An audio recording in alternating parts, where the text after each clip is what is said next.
Assalamualaikum warahmatullahi wabarakatuh, Pak Ustadz, Waalaikumsalam. Nama saya Ririn. 5 tahun lalu saya pernah menikah dengan seorang lelaki yang saya kenal cukup singkat.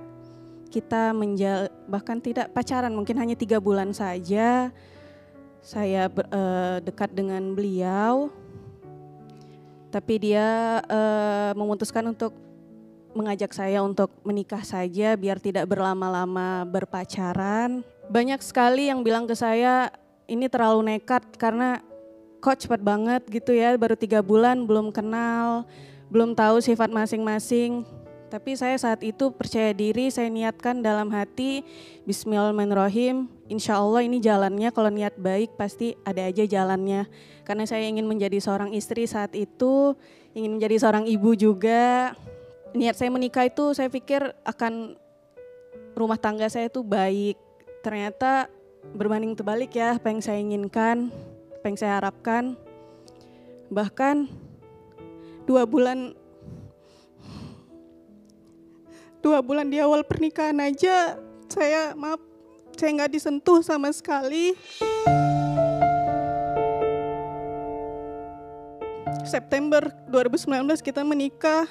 Di awal pernikahan bahkan beberapa hari setelah akad nikah itu saya bertanya kepada beliau, kenapa tidak mau tidur di atas samping saya gitu kan.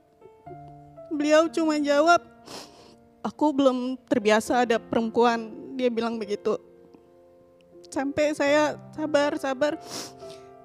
Di Desember saya memohon, bahkan saya mengemis ke dia agar saya disentuh, bukan saya ingin, tapi 3 bulan pernikahan juga sudah banyak sekali ujian yang saya hadapi. Kenapa saya meminta kepada dia mengemis agar saya bisa hamil, bisa punya anak, biar ada temannya. Tuhan baik saat itu ya, saya rasa. Desember saya cuman sekali. Dan di Januari, Masya Allah saya dikasih rezeki, saya hamil. Anak saya 1, usia 5 tahun.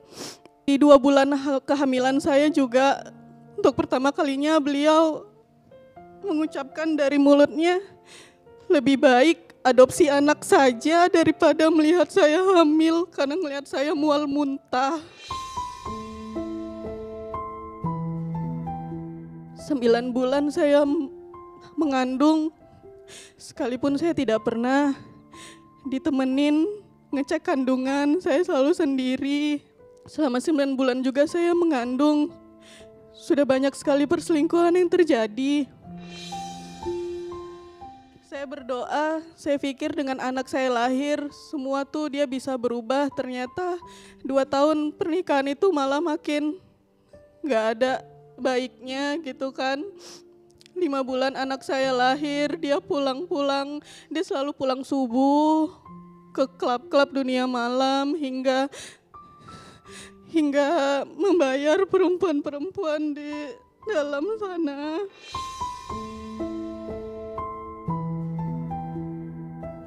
Terus selalu menyetok minuman-minuman di dalam rumah sampai berkotak-kotak gitu. Saya cuma bisa ngadu ke ibu mertua, tapi respon mereka juga tidak baik. Saya selalu difitnah sama ibu mertua selama di rumah, dan anaknya juga selalu tidak pernah mau mendengarkan penjelasan saya gitu kan. Sampai akhirnya kita berpisah karena beliau berselingkuh dengan perempuan berstatus istri orang.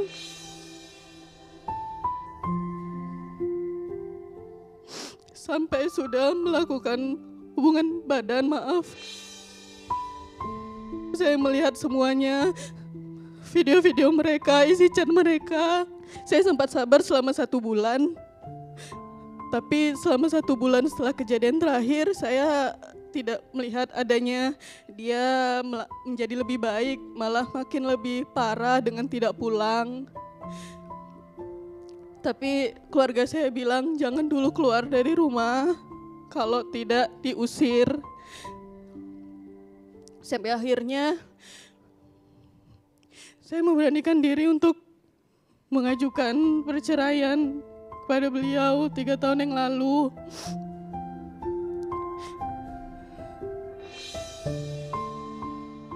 Saya ingin bertanya kepada Pak Ustadz, kepada Teteh, dosa apa gitu yang udah saya lakuin sama pernikahan sampai saya dikasih ujian yang sangat, menurut saya tuh ini, saya nggak tahu lagi harus bilangnya gimana.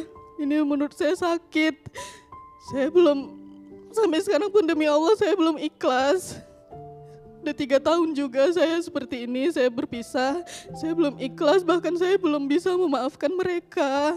Tapi saya juga tidak ingin menjadi ibu yang jahat kepada anak saya dengan tidak memberi akses ke ayahnya, karena mau gimana pun itu ayahnya. Tapi saya nggak bisa maafin mereka itu. Gimana saya dendam? Dibilang dendam itu tidak boleh ya dalam Islam ya. Tapi demi Allah saya sakit sekali. Saya masih belum bisa memaafkan mereka. Pak Ustadz, itu gimana? Apa yang harus saya lakuin? Terima kasih. Assalamualaikum warahmatullahi wabarakatuh. Ada 3 hal yang mungkin ingin Ahilman kasih pandangan dari kisah yang Karidin sampaikan kepada kami. Yang pertama tentang hubungan yang singkat sebelum kita masuk ke jenjang pernikahan. Setiap manusia itu diberikan satu rasa oleh Allah, namanya cinta. Namanya apa? Cinta. Cinta itu rasa yang mulia yang menjadikan manusia yang memilikinya menjadi pribadi yang makin mulia. Bagaimana cara memuliakan cinta? Maka nikah adalah jawabannya. Maka dalam Islam, mohon maaf ya, tidak diperkenankan, mohon maaf, pacaran.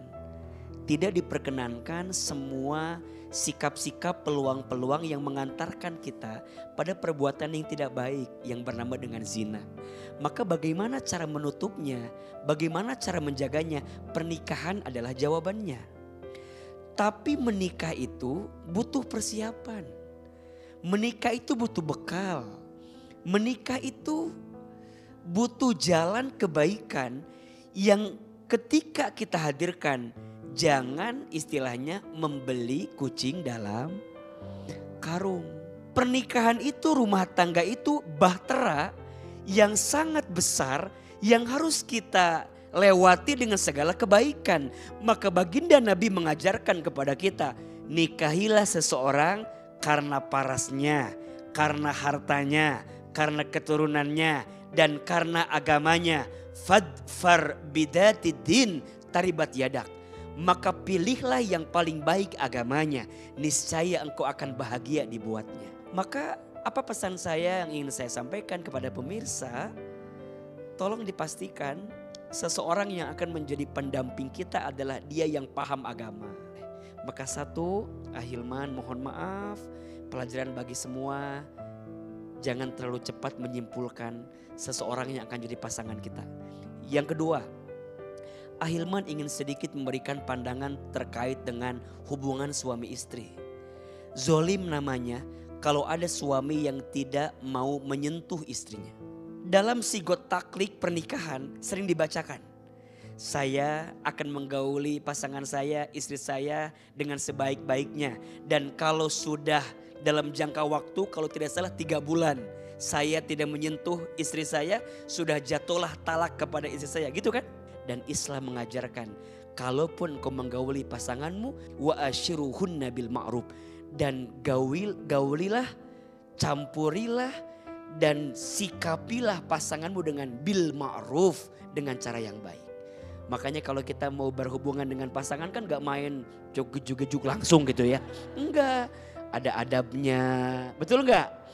Ambil air wudhu dulu, sholat 2 rakaat dulu, doa dulu. Maka pentingnya adab. Penting gak? Ilmunya penting. Ada doa dulu sebelum menyentuh pasangan tuh gak main langsung. Ada doa dulu, minimal bismillah.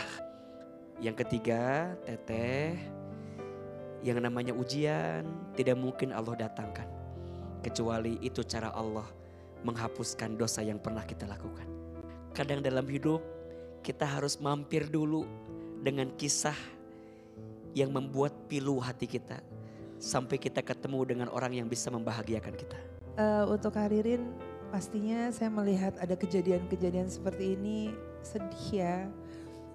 Ini adalah mungkin kita harus ambil positifnya. Ini adalah cara Allah menyayangi kita, mencintai kita. Dan saat itu yang saya lakukan adalah saya berpasrah kepada Allah. Saya sujud kepada Allah, saya minta yang terbaik untuk diri saya karena Allah adalah tahu mana yang terbaik untuk diri kita.